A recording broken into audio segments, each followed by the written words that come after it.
Oke Bang, langsung aja saya jelasin spesifikasinya bersumber dari GSM Arena karena lagi mager ini Bang. Highlightnya ini di sini layar 6,4 inch resolusi Full HD, kamera 50 megapiksel, 8 GB RAM dengan chipset Google Tensor dan baterai 4614 mAh. Kita bahas saja langsung satu persatu. Untuk jaringan dia sudah bisa 2G sampai 5G. Tapi 5G-nya sementara ini masih belum bisa digunakan di Indonesia karena masalah jaringan yang belum tersedia dan tidak semua mendukung 5G di Indonesia. Dan kebetulan Google Pixel tidak resmi di Indonesia, Bang. Nah, untuk bodinya sendiri itu dia ukurannya 158,6 panjangnya, 74,8 lebarnya, dan 8,9 tebalnya dalam ukuran milimeter. Sehingga HP ini itu cukup berat dan beratnya di atas 200 gram atau 207 gram lebih tepatnya. Dan untuk materialnya sendiri dia framenya itu aluminium tapi tidak rata. Jadi dia masih bentuk membulat. Dan untuk perlindungan layar kaca di bagian depan, dia sudah memakai Gorilla Glass Victus, sementara di bodi bagian belakang itu kacanya memakai Gorilla Glass 6. Untuk SIM-nya sendiri itu dia single SIM dan memakai nano SIM atau SIM kecil ya. Tapi dia bisa memakai dua nomor dengan menggunakan eSIM atau electronic SIM. Sementara dia juga mendukung IP68 atau tahan terhadap percikan air dan debu. Tapi di sini klaimnya bisa ditaruh di kedalaman air 1,5 meter dalam waktu 30 menit. Seperti itu ya. Tapi infonya sih nggak bisa, Bang. Dia cuma tahan pada percikan air, tapi nggak tahu ya. Terus untuk layarnya sendiri, dia sudah AMOLED. Refresh rate-nya 90 Hz adaptif dan dia sudah mendukung HDR10 Plus kalau misal suka nonton Netflix. Lalu untuk layarnya 6,4 inch dan dia screen body ratio-nya 83,4%. Dia lebih besar di bagian dagu, sementara kiri kanan atas itu simetris. Resolusinya Full HD 1080 x 2400 dengan rasio 20:9 dan kerapatan pixel 411. Tidak begitu rapat ya, tapi ya lumayan. Kemudian dia juga punya teknologi always on display. Untuk sistem operasinya, pertama kali saya beli Android 12, sekarang sudah terupgrade Android 13. Pixel selalu terdepan dalam hal update OS. Untuk chipsetnya Google Tensor 5 nanometer, sekelas dengan Snapdragon 888 di tahun 2021. Untuk GPU-nya dia pakai Mali G78 MP20. Nah, untuk memori slotnya atau kartu memori nggak ada ya Bang ya. Sementara internalnya ini ada dua pilihan, 128 GB dan 256 dengan RAM semuanya 8 GB. Kebetulan punya saya 128 GB.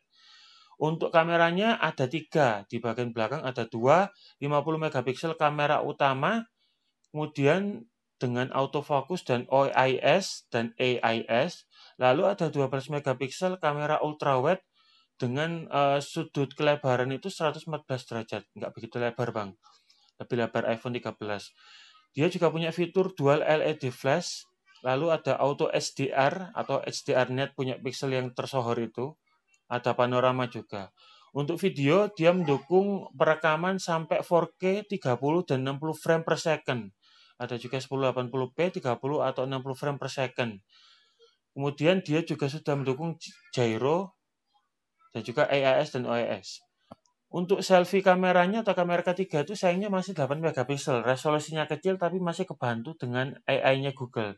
Jadi hasilnya masih agak lumayan lah. Meskipun kalah dengan iPhone. Untuk videonya sayangnya masih sampai 1080p 30 frame per second. Video kamera depannya ya Bang ya. Nah, speakernya sendiri ini sudah stereo. Sudah saya coba atau review. Lebih besar suaranya di bagian yang speaker bawah atau kanan.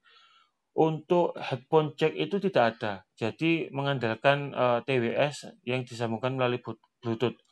Untuk Wi-Fi-nya sudah Wi-Fi 6, Bluetooth-nya 5.2, sudah mendukung aptX HD atau suara yang sangat jernih karena mendukung format aptX HD ya.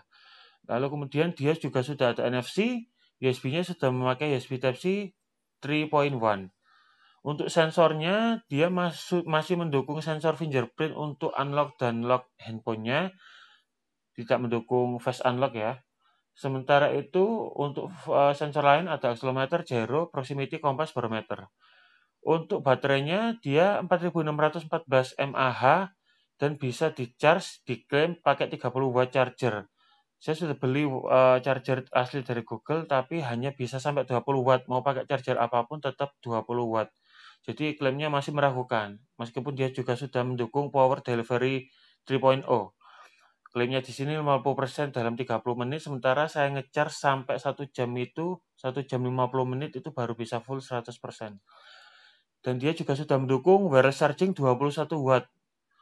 Dan dia juga bisa reverse wireless charging ke gadget atau handphone lain.